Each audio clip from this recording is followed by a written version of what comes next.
herself anymore. She has to have somebody with her. Yeah, of course. Yeah.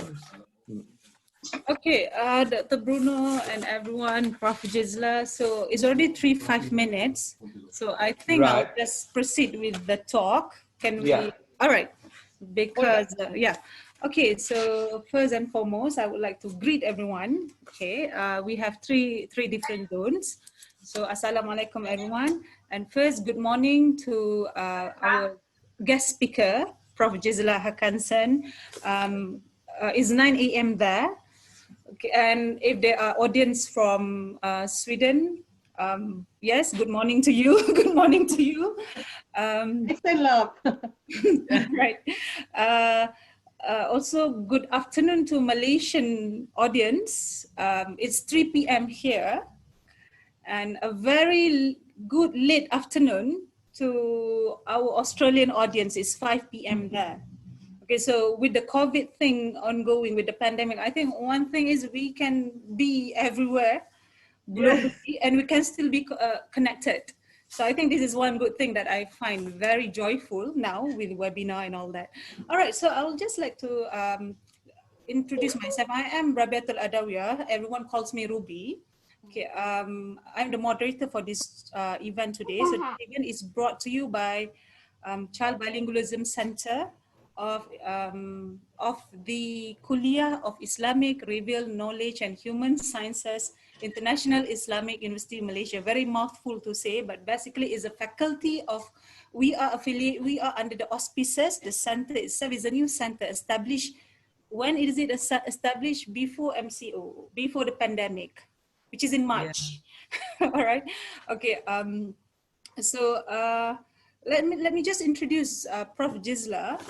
Okay, so our guest speaker today is Prof. Gisela Hakanson. She's a professor emerita at Lund University in Sweden and hold professor positions at, sorry if I pronounce it wrong, Linus University, is that how you pronounce it? Linus University, Sweden, and Osvold University College, Norway. So her PhD thesis, Teacher Talk, was based on her experience as a teacher of Swedish as a second language. So after this work, she has broadened her research in language acquisition, focusing on similarities and differences between the first language and the second language acquisition, characteristics of children with developmental language disorder, and children growing up with many languages. So these issues have been investigated in a number of research projects with funding from Swedish and European research funds. So in her talk today, which we all anticipate, she will present a case study on a multilingual child growing up with many languages, a case study of a quadrilingual child. So before I pass the floor, the virtual floor, to Prof. Gisela, so I just want to explain the structure of the talk. So Prof. Gisela will talk for 40 to 45 minutes, and the audience may ask questions afterwards. So you can unmute yourself and just ask question directly, or you can put the question at the chat area. So I will read the question later. All right, so we have 40 to 45 minutes talk and 15 to 20 minutes of question and answer. So I think without further ado, we are all excited. I'm excited to hear from Prof. Gisela. So Prof. Gisela, please. Thank you very much, Ruby, and thank you for inviting me to this international event. Okay. It's great fun to see you all, my friends and old friends and new friends. So now, how do I go about like this? Yes, I think that's okay. Yes. Yeah, Ruby asked me to talk about a quadrilingual child. This is my most recent research interest. So I started with looking into Swedish as a second language in adults, and then Swedish as a first language in children, and then I have also done some research on children with diagnosis of language disorders or language impairment. So I have been, for 30 years, I've been investigating how people learn language, because that is something I'm still curious about. How does it happen? And today we have a lot of children growing up with many languages in Sweden. We probably have had that around the world. I mean, it's a universal thing. In many places, it has been common with many languages, but in Sweden, this is a new thing to have more than 2. So this is a child with 4 languages, quadrilingual.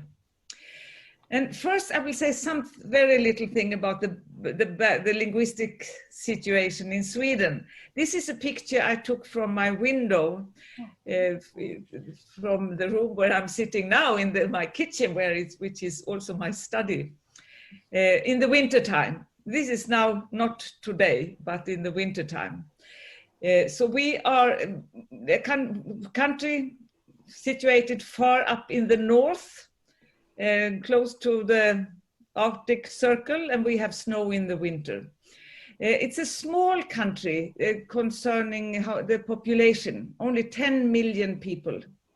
The majority language is Swedish.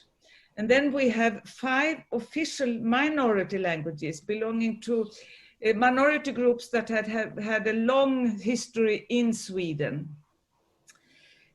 And then we have all these mother tongues, home languages. We have had a large impact of immigration during the last 20, 30 years.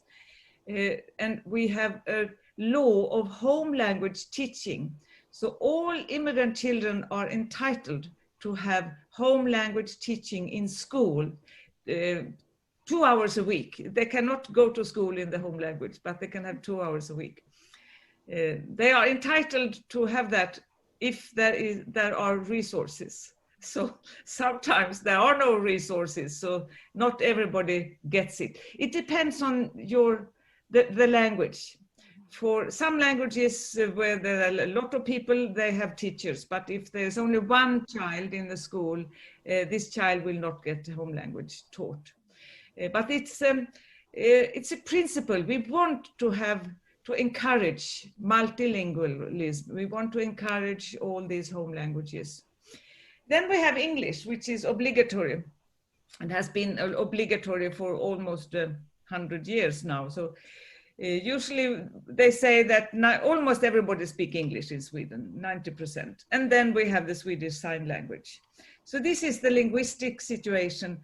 Everybody basically speaks Swedish, and Swedish is the language of the school most of the time.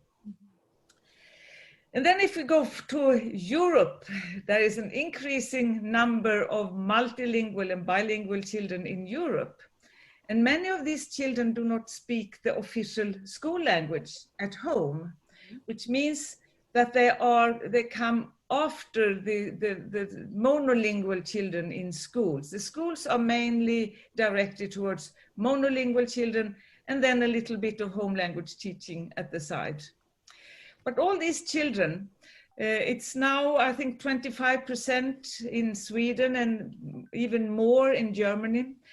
They run the risk of being diagnosed with specific language impairment, which is now called developmental language disorders. They changed the label, showing that this is not something inherited impairment. It has to do with the development. So I will now talk about both impairment and disorders, because this is not a talk primarily about medical issues. But they run the risk, because if the teachers see that they do not speak proper German or proper Swedish or proper French, they might think that they have a language impairment. So this is the basis of one of the European projects where I've been working, the BISLI project, Bilingual Specific Language Impairment. And this is a book from 5 years ago, when we worked on how to test the children, how to disentangle bilingualism from language impairment. We don't want a lot of bilingual children to go to the clinics just because their majority language is not okay. We want to have proper, and the diagnosis, the rule is that if you are language impaired, then you are language impaired in all languages. which means that you have to test all languages. And there are very few tests in Serbian and Albanian and a lot of languages. There are many tests in English, of course, and also in some of the other bigger languages, Japanese and Italian. But how do we assess these children in their home language or their home languages? That was the aim of this project. I will also mention a study on nurses' beliefs in Sweden about multilingualism. So this study, they sent out questionnaires to 863 nurses in Sweden. The result was that most nurses believe that it takes longer to learn many languages than one language. So therefore, if they find a child with low language proficiency, they postpone the referral to clinics. So they tell the parents, well, let's wait for 1 more year or 2 more years or 3 more years. They also tend to take simpler tests. So if there is a 5-year-old child, they test this child with a test for 3-year-olds. They do this in order to be kind, to be nice to the child. But the conclusion is that these children, they risk not getting help in time because of the nurses' belief. We have school start rather late in Sweden at the age of 7. And it's a bit late to come to a referral to a clinic when you are already starting school. It's better to have this fixed or started to do the therapy before you go to school. So this is the background of why it is important to test all the languages. The problems with the earlier tests were that there were only often translations from one language. In Sweden, we have used the Peabody Picture Vocabulary Tests, for example, PPVT. But the problem is that the pictures there are depicting animals and artifacts and everything from America or from England. And the Swedish children don't recognize it. So that's always a problem when you translate a test from one language to the other. But of course, sometimes you just have to. Another problem is that they have 2 languages only. So there are tests for bilinguals by Tordadotter from Canada, for example, French and English. Many tests are for younger children. For example, the CDI, the MacArthur Communicative Developmental Inventories, which are directed towards the parents. The parents say, note down with the words that the child knows. And they are for children up to around 3 years old. There are also tests for specific groups, for Welsh-speaking people, children with Welsh and English. But in this project, we want to develop method for assessment of all languages. It sounds very futuristic.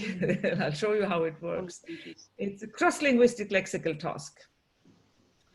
In the project, we were a network of over 80 researchers, more than 30 languages. And some idea underlying the creation, or I should have a clock here so I can see the time. Yeah, the creation, we decided both nouns and verbs because they are the most common word categories. Both comprehension and production.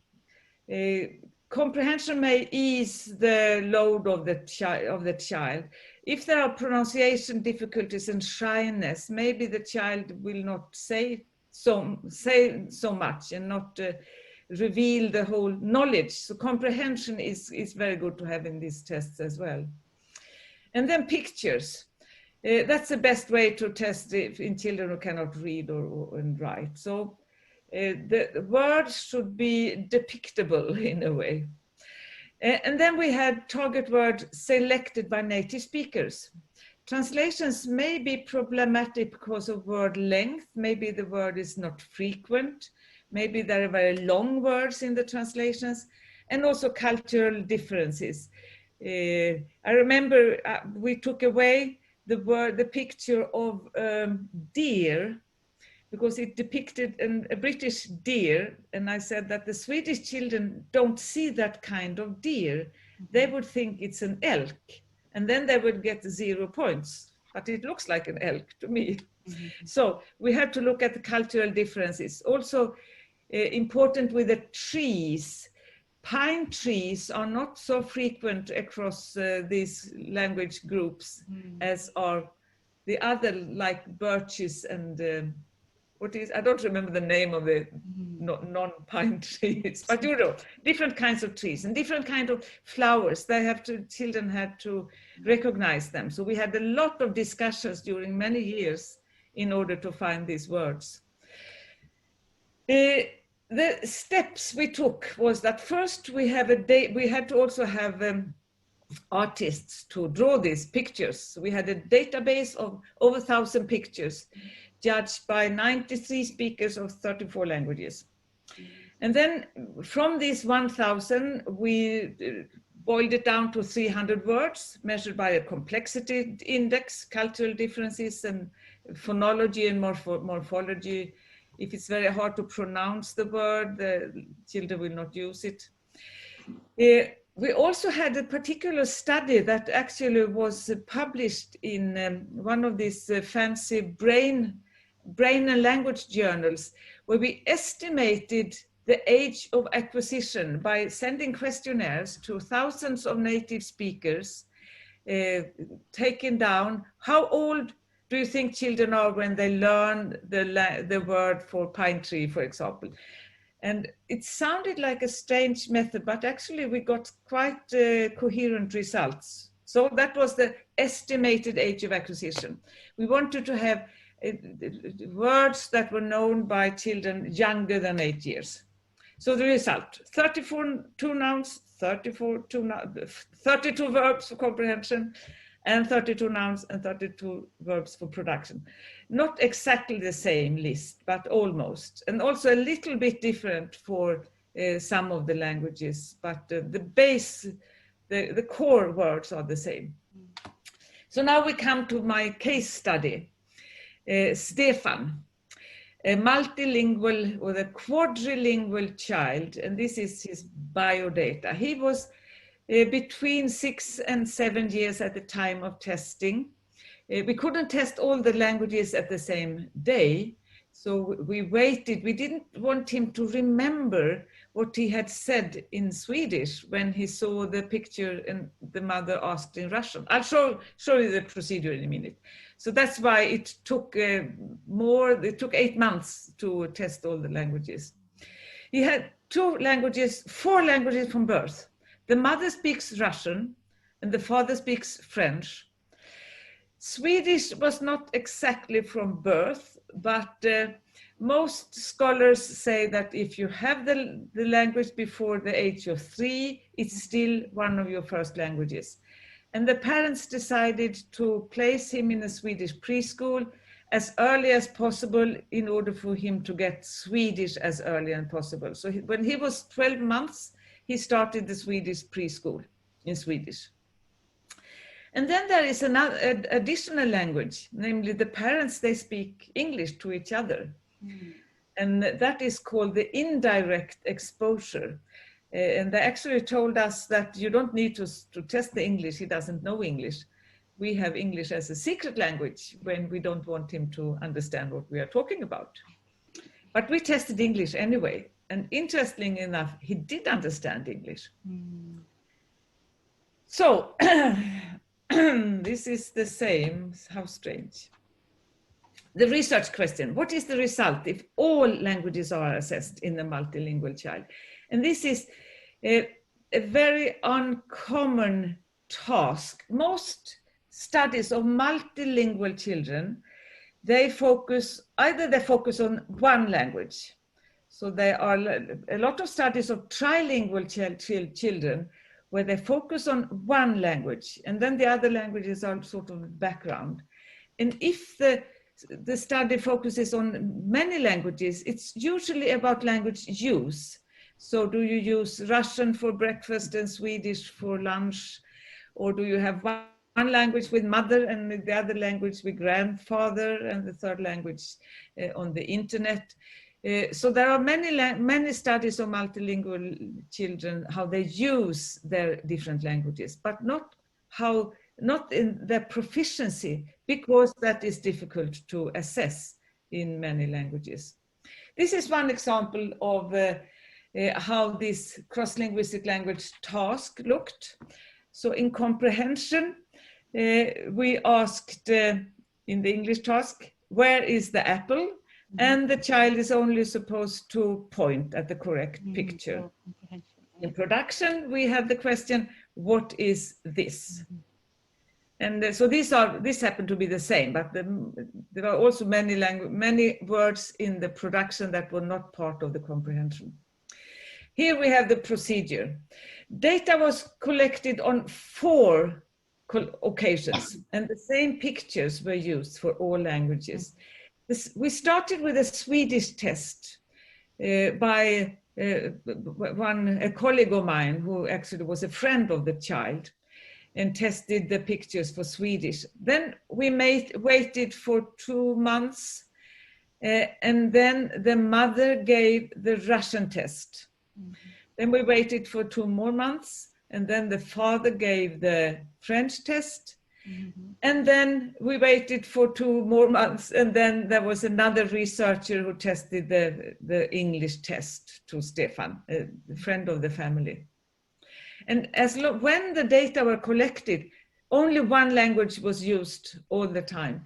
And it's interesting that Stefan, having had done it in Swedish before, he could have said, use the Swedish word when he took it for Russian, but he never did.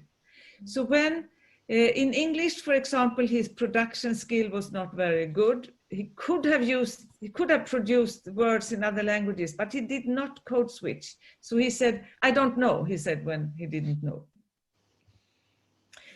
Here we can see the 4 languages. And the comprehension skill for Russian is absolute. There were not a single word that he missed in Russian. So if we start looking at the comprehension skill, that's quite good in all languages. Even in English, his comprehension is quite good. It's below monolingual English speakers, but it's more than 80% of the words he could point at the correct word, at the correct picture. Production is lower, and that is also for monolingual children. The Russian is within the borders, the ranges for monolingual Russian children. The Swedish is a little bit below monolingual, but still, I mean, it's more than 70% of the words. The French production is low. And I know that the father, he was disappointed because he had been speaking French all the time to the boy. And the boy, he could understand, but he didn't produce a lot. So, and then he would say in French, je sais pas, je sais pas. So he would not give the Swedish or Russian words. And then in English, he had very few words that he could produce in English. But we have to remember that the parents had never heard him speak English because he was not supposed to. They used other languages when conversing with him. So if we look at the input, so why is this huge difference between the languages? Well, Russian is, we ask the parents to give an estimation. Well, now he was 6 years old, but we had a questionnaire where we asked, what about the first year? How many hours per day did he have of Russian during the first year? He had a lot of Russian during the first year, and also a lot of French. But then as soon as he started kindergarten or daycare, he spent almost the whole day there because the parents were working. So he had 8 hours Swedish per day. So then the Swedish came up. So this is the total number during 6 years of his life. So Russian and Swedish, so Russian was a lot the first year, but then since he was away most of the day, There were only hours in the afternoon, in the evening, and on the holidays and the weekends. So this is, of course, an approximation. We had no recordings of the conversations when he was younger. French, the father had less impact. He spoke French to the boy every day, or at least he tried to use French every day, but it was only for short periods, because when he came home, it was dinner time and then it was bedtime, so it wasn't that much. So only 11% was French. English is not possible to know, because that's only indirect. They can't know how much he listened to the parents' conversations. Often children do not pay attention to what parents talk about, because they talk about adult issues and they're not interesting. But obviously he got some English anyway from listening to the parents. So what about the vocabulary? Does he have one Russian vocabulary and then a daycare vocabulary? We looked at the distribution of the words. How many words did he know in all languages, for example? So here we have for comprehension. Most of the words here are known in all 4 languages. You see, 75% of the words are known in all languages when it comes to comprehension. And then we had triplets known in 3 languages and doublets known in 2 languages. There was not a single word that he missed in all languages for comprehension. And no words that belonged only to one of the languages. I took down one example, the word for match, what you had when you lit a cigarette, only known in 2 languages, French and Russian. I have no explanation for why. Maybe in Swedish it's a compound word with consonant clusters, and maybe not a very easy word for, but there's a lot of monolingual Swedes that know it, of course, monolingual Swedish children. So that is maybe just a coincidence. But it's important to know that he has a quadrilingual comprehension. He understands most of the languages, most of the words in all languages. Here is one example of a verb. The question in English would be, who is digging? And it's not a very frequent word, but of course it is rather frequent for children. I guess they go do digging in the sand. And here, this is a word that he comprehended in all 4 languages. This is just to give you an example of how the tests would look. For production, there were fewer words that he could produce in all languages. There are actually 6 words that he didn't produce in any language. And that was the word for chain, crawl, that's a picture of a baby crawling on the floor, dry, that is the picture of drying your hair. Mm-hmm. Marry is obviously something they don't talk about when you are 6 years old. Scale, that's also, and sewing machine, obviously he didn't have a sewing machine at home, and they did not have one at the kindergarten. So that some of these words where he never produced can be sort of explained. Only Swedish, some of the words were only in Swedish, 3 words only in Russian. And interestingly, for production, there is one word that he only produced in English. He produced very few words in English, but he could know when there was a picture of a man running with water from his forehead, he could actually say that he was sweating. So the distribution is still equal. It's not that it's one language that is predominant, but he has all the 4 languages for 70% of them. So we also looked at the sensitivity to grammar. This was a vocabulary task. Mm-hmm. And not until the second round of analysis, we were surprised to look at his answers. If you could see the grammatical framework, he is sensitive to these two languages' grammar. So when we asked about what is this, in English, he would say apple. Okay. In French, when he had the question, qu'est-ce que c'est? He would say une pomme, with an article. Only in the French answers he used articles, and that is actually compulsory in French. You cannot use single words, single nouns in French. You are supposed to use the article. In English, you're not obliged to take the article. He had 90% of the nouns were with an article, so sometimes he missed it. The Russian, I cannot read to you because I don't speak Russian. But Russian doesn't have articles, so of course he couldn't use articles because there were no articles to find. In Swedish, we said vad är det, and he would say äpple, a very few articles, sometimes. And it's interesting because Swedish, like French, has a gender difference. There is two genders. So you could have thought that it would be important to use the articles in Swedish. But when I looked into the 32 monolingual Swedes, they didn't use articles either.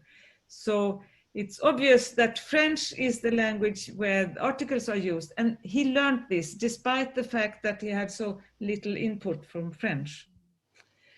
And the verbs were even more interesting. So he in French is also here different. He had subject pronouns and verb agreement morphology. So in French, if I start with French, qu'est-ce qu'ils font? He would say, ils dansent. Well, I don't know if my pronunciation is good enough. He would use subject pronoun, third person plural subject. And that is the same. I checked with the French scholars. You have to use the subject pronoun. You cannot use the verb only. You have to use the subject in French, and he does. In English and Swedish, we have a phenomenon called topic drop, which means if you have the topic and you ask, what are they doing? The two people there, what are they doing? You don't have to say they again, because they is the topic and you can drop it. So in English, he would say dancing. What are they doing? Dancing. And also in progressive form, because he got the verb doing in progressive, so he almost always had the progressive form. In Swedish, they would say vad gör de, and then he would say dansar. He would not say that they have the pronoun. Topic drop and present tense. And with Russian, I'm sorry, I can't read it, but in Russian, he sometimes used the subject and sometimes not. It is possible to use the subject pronoun in Russian, but you don't have to, because you have the person ending saying that it is third person plural. So I'm sorry, I have to look at my clock. Yeah, so how is Stefan's language in comparison with monolingual speakers, Swedish speaking? We did test in another study. I tested 32 monolingual Swedish children between the age of 4 and 6. And I could see the comprehension. They had 96%, a range between 94 and 99. Stefan has 94, and I think that is very similar to the monolinguals, because there were also monolingual children within the range, having 94, so he was within the range. For production, he was below the range of this monolingual Swedish children. They had 78, range between 75 and 81. So he is within the range in comprehension, but lower on production. So the results of this case study demonstrate it's important to test all languages of a multilingual child, and to focus on what these children know, not on how far they have left to go. Because we could say that, well, in the Swedish production, he has to catch up. But if we instead focus on what he knows, it's impressive. He knows 4 languages, he knows topic drop, he knows about the articles, and he has a very good comprehension in 4 languages. If he had only been tested in English, if we imagine that they had immigrated, they did actually immigrate to Sweden, but if they had immigrated to England and put him to an English preschool and tested him now when he's 60 years old, he might have been diagnosed with expressive language impairment. They would say he can understand, but he cannot express himself. And that is actually one of the subtypes of language impairment. You can have children with only expressive. So then they would probably have put him into therapy, and they would have to practice English expression. But instead, his unbalance can be explained by difference in input. It should actually have been surprising if he had had a good English production, since nobody had heard him speak English before. This was the first time that he was put into that challenge, and actually the parents said that there's no point in testing his English. So I think this was the... Thank you, and I hope you have questions for me now to discuss. All right, so very, very fascinating presentation by Prof. Gisela. Do we have any questions from the audience? I think we have some chat things here. Do we have chat? No, good morning. No, that was okay. not. Yeah, I'm Khazriati from UKM, University Kebangsaan Malaysia, the National University of Malaysia. Thank you very much for your presentation. It was very interesting. My first time listening about quadrilinguals. I'm a bilingual, so I am lack of another 2 languages to be like Stefan. Okay, yeah. All right, I have got a couple of questions. The first one is with regard to Stefan's answer when he was asked what an apple is, for example, right? Rather than saying it in another language, why hasn't he decided to use another language? I mean, instead of saying, I don't know, why hasn't he resort to the other word that he knows in the other language? That's one question. I think because that's very interesting, because in our situation, there would be some form of code switching. We talk about being a bilingual and so on. Okay, that's the first one. Second one is about in terms of pronunciation. Is Stefan's pronunciation native-like? Because he's conversing with different people with different mother tongue. Okay, and finally, with regard to input from the parents. Okay, we talked about the inputs from the parents, but with their input with regard to from the YouTube, for example, from television, would that be considered as part of the input that would exist around Stefan's environment? So those are my 3 questions. Thank you. Very good questions indeed. I could give a new talk just on your questions. First question, why he didn't code switch? I don't know, but he didn't. Now he was interviewed by different people, and I think one explanation may be that the languages that the parents are using are not in great use in Sweden. Not many people speak Russian. Mm-hmm. So to use Russian when he was interviewed by a Swede, that would have been very strange. Also French. And I don't know if he, at the age of 6, if he knows that all Swedes speak English, he could have used English all the time. Yeah. But his English production is not good. So one explanation, I think, is in the language. I also believe that this is how children do if they grow up with mother speaking one language and father speaking one. It's mother's language. So why should I use a father's language when I speak to the mother? Yeah. And I have actually an anecdotal example from my own granddaughter. I love to talk about my grandchildren. Of course. Of course, I am in the very lucky position that I am a researcher on bilingualism and language acquisition. And my daughter married a Russian-speaking guy and moved to Barcelona. Okay. So my 4-year-old grandchild, she speaks Swedish, Russian, English, Spanish, and she's starting with Catalan. And Awesome.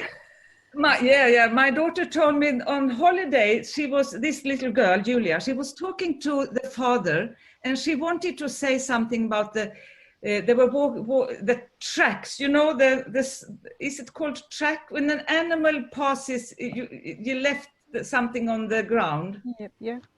Is that called track? Yep. Yeah. Yeah, the track. So she said to my daughter, now you have to hold on. Mama, can you please say, she said in Swedish, can you tell father what track is in English? Kan du säga till pappa vad fotspår heter? Because she is 4 years old, but she knows that the parents speak English. So she cannot say, mother, can you say in Russian what it is? Because the mother wouldn't know in Russian. Yeah. So I think that's a good example of how children, this is father's language and this is mother's language. And now they happen to have another language between themselves, but they don't demand that she should speak that. So I think when children grow up that way, it is natural. And also, I don't know how well the parents speak Swedish because they did not speak Swedish at home. But you talked about the input.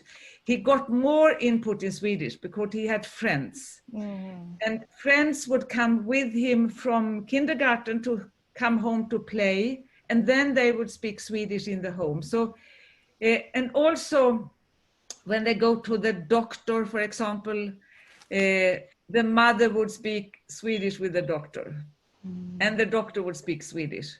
I see. So I think that his Swedish would get better and better and better. Maybe Russian would keep, but maybe the other, I don't know. We'll see what happens. Yeah. So that was the input. He did have other input.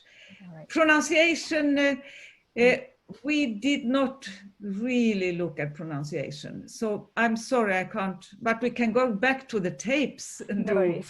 Yeah, definitely. By the way, Thank you. I think just to add to Dr. Kazriati's question just now, is it possible that, because when we look at your methodology, you ask the child in basically in 4 different sessions, and maybe you have controlled that language mode part.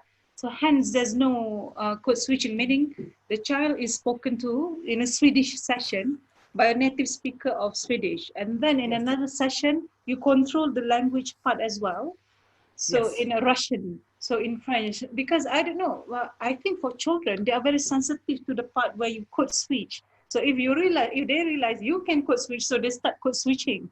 But if they realize that, oh, this is a monolingual Swedish, so I better not code switch. I don't know, because that's what I notice with children in Malaysia, because children in Malaysia, the parents like to code switch. So they are worried when their children are code switching, but I think it's just a mirror of what they are seeing.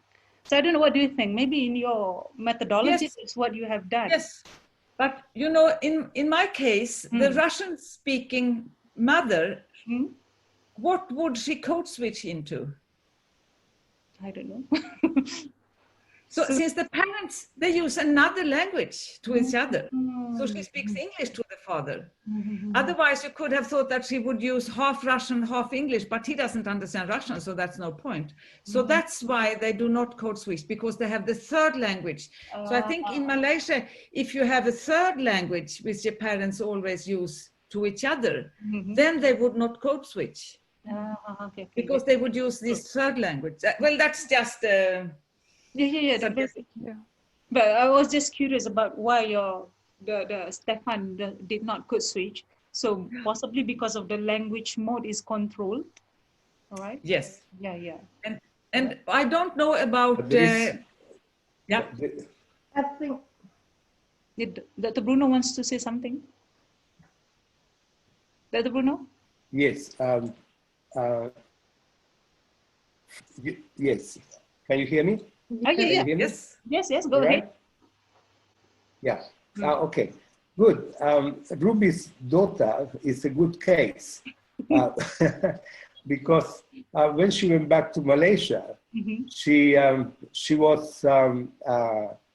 It looked like she had forgotten her English, so she would be doing English plurals by reduplication. Say dog, dog, cat, cat, and so on. But it was a kind of a play for her, I think. When I interviewed her on Zoom, she never could switch. Because she knows that I don't know Malaysian. I don't know Malaysian. So she can only talk to me in English. And she did.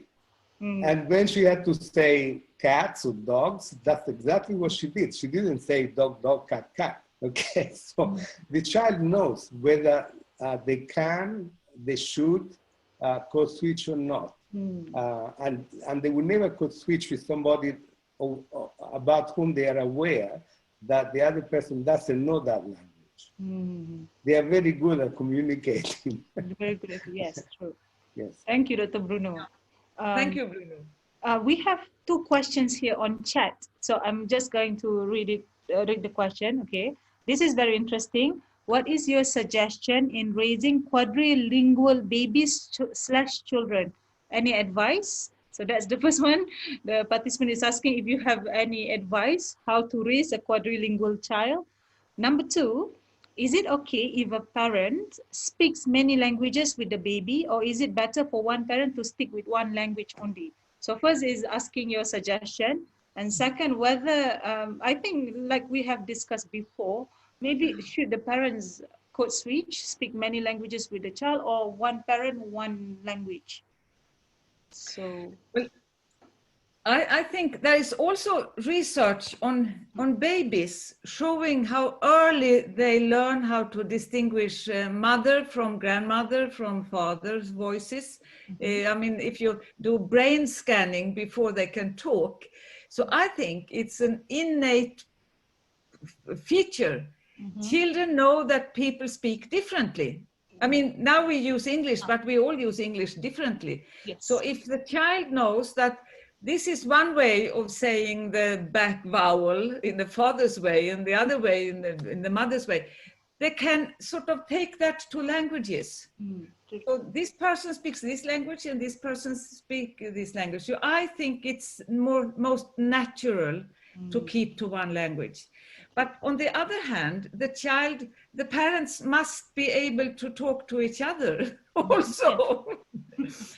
And I think my example from this 4-year-old is a good example showing that I know, Mama, you have your language, Papa, you have your language. Now I want my Papa to understand something. Can you please say that in language number 3? Because I know that that is the language that you use. Now she is, so I think that the parents should stick to as much as possible without having a divorce because they can't speak to each other. So they have to behave normally.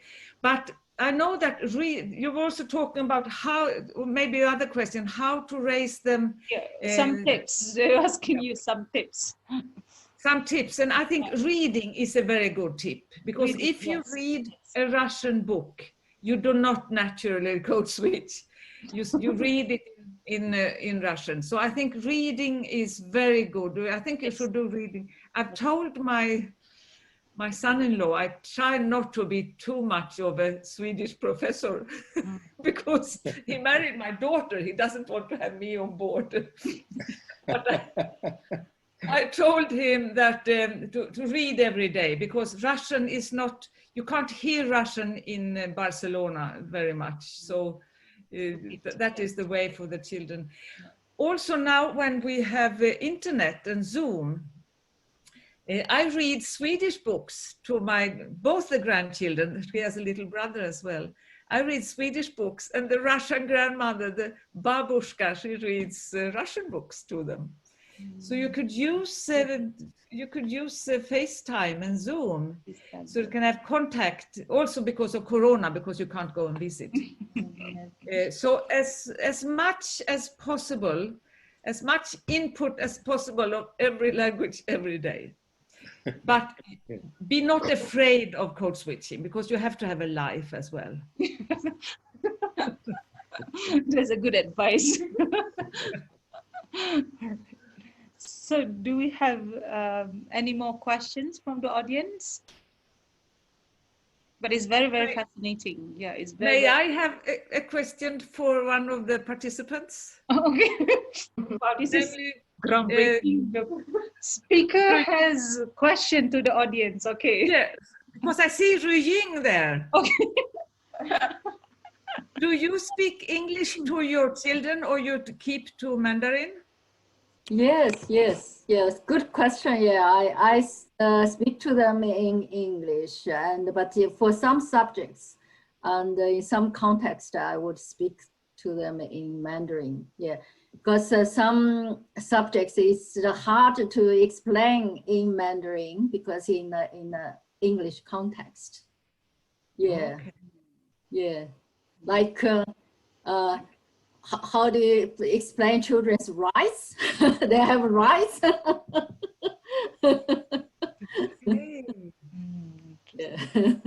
Yeah, that's thank you, Ruying. I think that is. So we're actually using context bound.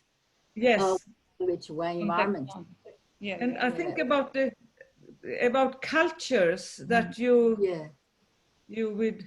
So then I have another question for the same question to another participant. Okay. V, do you speak Vietnamese or English to your children? Hey, Gisela. First, I would like to say thank you very much for your excellent presentation. It's quite interesting. And actually, it's also related to some of my own experience. So about my kids, actually, I speak only Vietnamese to them. So it happened that sometimes they use code switching as well at the beginning. But after that, sometimes when the language, a lot of input in Vietnamese, then they use some word mostly in Vietnamese. They don't use now code switching, but they did before. But then and the father only speaks Swedish. So you see, and because the father cannot speak Vietnamese, so they never use code switching with the father, but they use with me because they could see that I could use both languages. However, when I become more consistent in using Vietnamese, so they know that they need to communicate with me in Vietnamese. However, when they start daycare and they start school, they got a lot of input. Sorry, they got a lot of input in Swedish. So they use more Swedish. So they understand everything in my language. However, sometimes they use more Swedish to answer my question. But not only, so they use both languages. Sometimes they use Swedish, but sometimes they use some word in Vietnamese to answer my questions. Because the context and because they used to go to daycare when they were very young, so that's why Swedish become more dominant to them. But I only use Vietnamese. I try to be consistent, and actually there was a stage that we like Philip, he becomes silent, and also the nurse thought that he had some issue with the language because he didn't produce the language. However, it was not the case because it took a while. He comprehends, and it took a while until he could produce the language. And so it was not the case about the language impairment for Philip. It's just the late development. It means that he was quite silent at the beginning because he got all the inputs with different languages. But then when he started to speak now, he could understand, he could use both languages.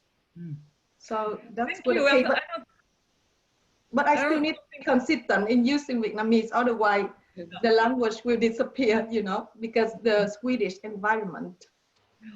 Okay, Gisela, we have 2 more questions on chat. So I think it's already 4, but I think we can allow for this question. So, hello, this is a great presentation. I have a question. My youngest son speaks English. He is 4 years old. I speak English every day, but my husband speaks Indonesian.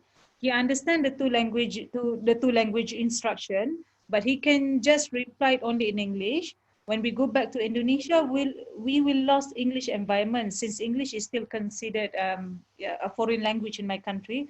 So how to face this situation? That's the first. So because this Indonesian lady, she's going back to Indonesia, I suppose, and now later on she will lose that English environment. So how can she make sure that the child still retain that English language? And number 2, how much should a person be able to produce a language to be considered as a speaker in that language? Because in Stefan's case, he doesn't produce much, but he's still considered as a quadrilingual child. So which one do you want to answer first, Gisela? Well, that is the hardest. That is, of course, the hardest question to answer.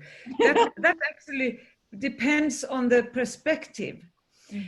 In Sweden, there is a lot of teachers use the word semi-speaker or semi-lingual.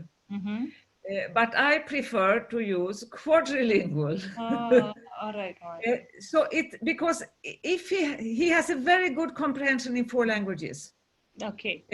He doesn't produce French and English very good. But he has a good comprehension. So I think it's a matter of attitude. You cannot, there is not an exact definition. It's not the case that you have to have 10,000 words in order to be a speaker, or the pronunciation have to be native, or you have to have subordinate clauses. There are no such tasks. So I think it is a matter of attitude. If you think of what he has got instead of what he has not got. Yes, true. All right. What about the questions on retaining English after she goes? I mean, this Indonesian lady, if she goes back to Indonesia and she will lose that English environment. So I think she just wants to ask your opinion. How can she make sure the child still speaks English? So that's the same that I actually gave to my son-in-law. You are moving to Barcelona. There will be no Russian speakers there. So you have to provide as much as possible and try to use the language every day. You can have some routines in the language that you are afraid of losing. You can have some routines or sessions. And reading is absolutely I think the magic, because most children like being read to, and if you don't like the books, you can tell stories. Oh, of course, yes. But it's well, I'm so pleased that I had help. I will invite you, Ruying and Vi Tan, on every seminar I have, because it's so good to have experience from people who are in the situation. True. Thank you so much. All right. Yeah, but it's great. Yeah, it's great talk. Yeah, really, yeah. I think I enjoy your talk. 4 languages. Can I just ask a question? Sorry, can I just ask a question about methods in your study? Gisela? Yes. Yes. What about the method? When you did the test with the comprehension and production task, which one did you do first? Whether the comprehension first or the production first? Or did you did parallel to test at the same time to the kids in different languages? In different languages, yeah, we were thinking about that. I mean, when I had the monolinguals, then I took half had the comprehension first and half had the production first. But here, we didn't want to we started with Swedish because we thought that was his best language, but it wasn't. And then we had Russian. We had the same procedure every time, because otherwise you could claim that the production in English was bad because he did not have comprehension first. So we had comprehension first in all 4 languages. But of course, we should have had 10 children instead, and then we could have sometimes starting with the comprehension and sometimes production. But here we did not want to spoil sort of the interpretation. It had to be the same. Okay, yeah, right. Yes. Thank you so much for the questions. I think it's now, oh yeah, sorry. Gisela, thank you so much. It's such an enlightening. I'm your biggest admirer, so I have to admit that. All right, so I just want to ask everyone, the audience, if you can fill in a feedback form at the chat area. Yes, this one. Hi everyone, my minion put it there. We would really appreciate if you could fill in this form to make for us in future talk, so we can improve further. But yes, Gisela, we love your talk. We love the presentation. I would like to invite you more to talk more about, Stefan, right? This is a very fascinating research, very fascinating findings. Because I think in our Malaysian context, there's always that comparison to, as you said, what the children does not know instead of what the children knows. Yeah, so that one is for me eye-opening. All right. So I think if there's, okay, we just need to take a picture. But how do we take a picture is via print screen. Wait, hold on. How do we take a picture? Okay, so if you guys can, those who hide themselves, can you please Unhide. Yeah. And we can take a picture by smiling just to the computer. Can you? All right. So how do we do this? We're going to do this. Oh, okay. So according to the minions, there are 2 pages. So we will have to do it twice. So this is the first round. Okay, so start. Okay, my minion will do that. So we'll just have to smile. Okay. Is everyone ready? Okay. 1, 2, 3. Done? All right. Okay, done. Okay, that's the second. Hold on. Okay. She will paste it. So the second one. Okay. Sorry. We need to take pictures of what we have done. Okay, what we have, the event. Okay, one more time. The next page. The next page. Okay, we don't know which page you are, so we just smile. Just smile. Okay, just smile. All right, 1, 2, 3. All right. Okay, all right. So can you share that on chat? Yeah. Okay, she's sharing that on chat. Good. So, let us see the damage. Okay, Fatin. Okay, she has to paste it first.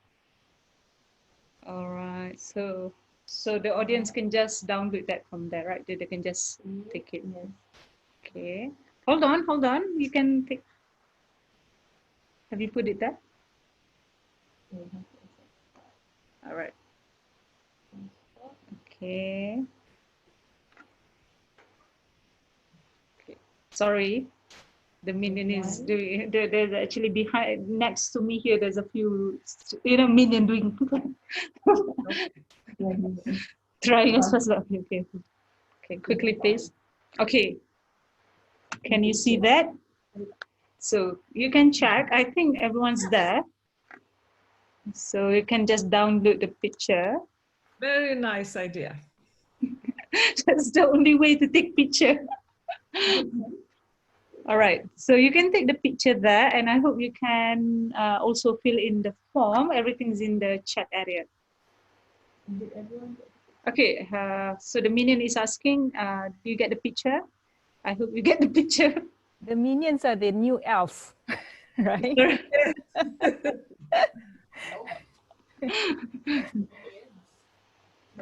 Is it there? I think I can get it. Okay, hold on. Let me just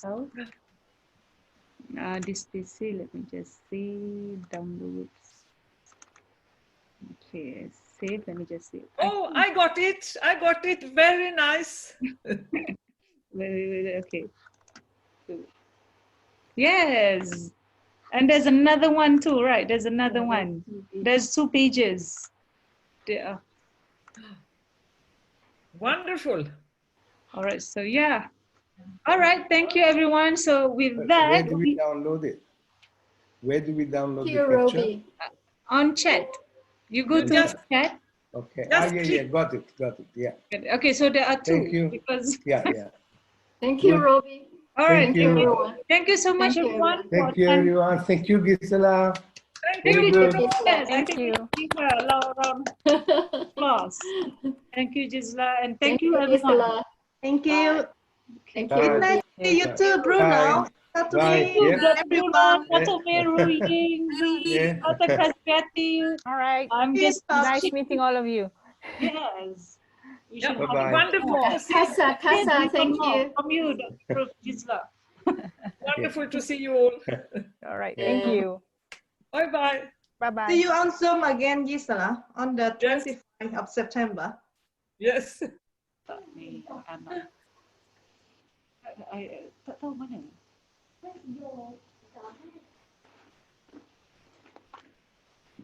I don't know. Where is my bag?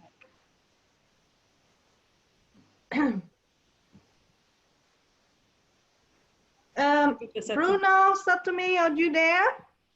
Yes, they are. And- Dr. Bruno is floating.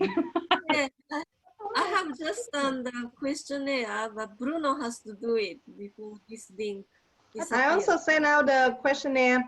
But Bruno said to me, Brupi, Yes, yes. yeah, actually Gisela and I are going to give a seminar as well on the 24th. I'm send out the information later, but here Okay. in Lund, but also on Zoom. So Okay. we'll see if anyone can join. Otherwise, yeah. All right. But Can I wait, get your email? you guys- Yes, Yeah. I can send you your email, but where? Sorry, there's a lot of messages here.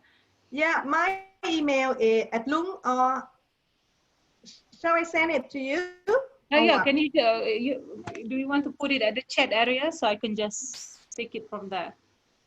Yeah, I can do that. So you guys can, we can meet up again soon in the future. Yeah. This is a fun. This is a fun meetup. Yeah, online. because mostly we work from home, so it's great to Yes. keep in touch. All right. Okay. I feel rejuvenated. Knowledge, I mean, in terms of So which university are you working now, Ruby? in Malaysia is an international Islamic University Malaysia. But Okay. I'm under the Department of English under the Social Science. Okay, yeah. But when we exchange email, then you could get to. Yeah. I'll put my email too here. Because I am, I'm.edu.my. Okay, that's my email.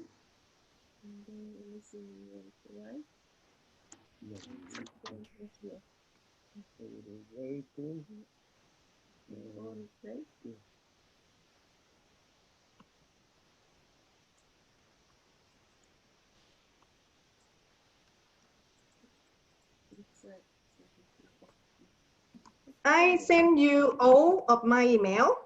Okay. You will see which one will work later, because I'm now in the transition stage, which means You can just take my email. so that's why I will have several emails, but Okay. soon there will be only one. All right. You can take my email and can contact me anytime. So I send you all of this. So you could say, is this Risida? Yeah. No, on the chat area, I put here Rabiatul Adawiyah at IUM. Which one is your now? I see so many. Which one is oh, sorry. You can see. Now I see it. Now I see it. Yes.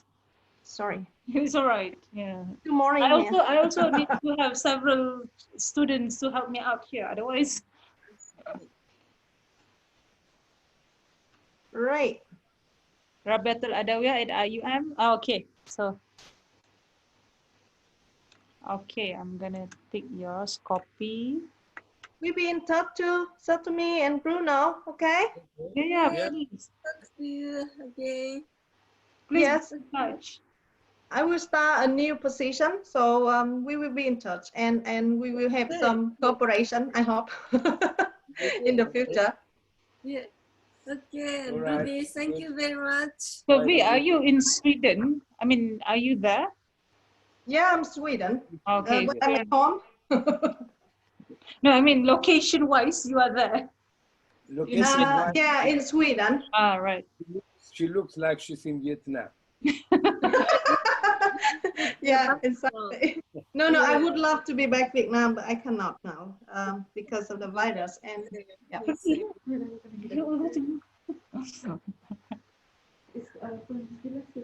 Yes. Tak, bukan. Yes, Fatin. Yes. Tak ada dah. Thank you so much for. Okay, thank you. I think this is a very enlightening. Bye. Bye. We are leaving now. Bye. Sorry, I just need to write the email. Okay. Or you just send me. Yeah, I can email you. Yeah. I can just email you shortly after this. Hi, this is me. Because it's quite long. Yes, I know my name. Yeah. I should change it. Ruby at IUM. But is it correct when I call Ruby? Yeah, it's okay. It's okay. It's just that we have a long name. We have our full name and we have the nickname. So my full name is Rabiatul Adawiyah, but then people just call me Ruby. Okay, yeah, but you try the Lung email first, and then later the other one. So goodbye, and I don't know if Hương is here or maybe she left already. Okay, Hương, because Hương she sent me the link to you. Okay. I want to say thank you, but she's not here anyway. It's nice to see you, and hope to see you one day in the future in Sweden or maybe in Malaysia or wherever. Or also. Bye. Would love to. All right, bye.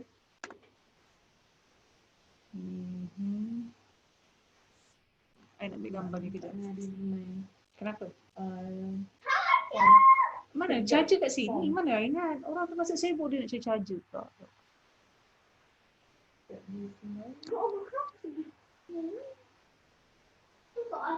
Saya ingat aku tadi boleh cari charger. Kegang kabut dia. Aku tengah macam nak layan ni. Kau pula nak cari charger kan?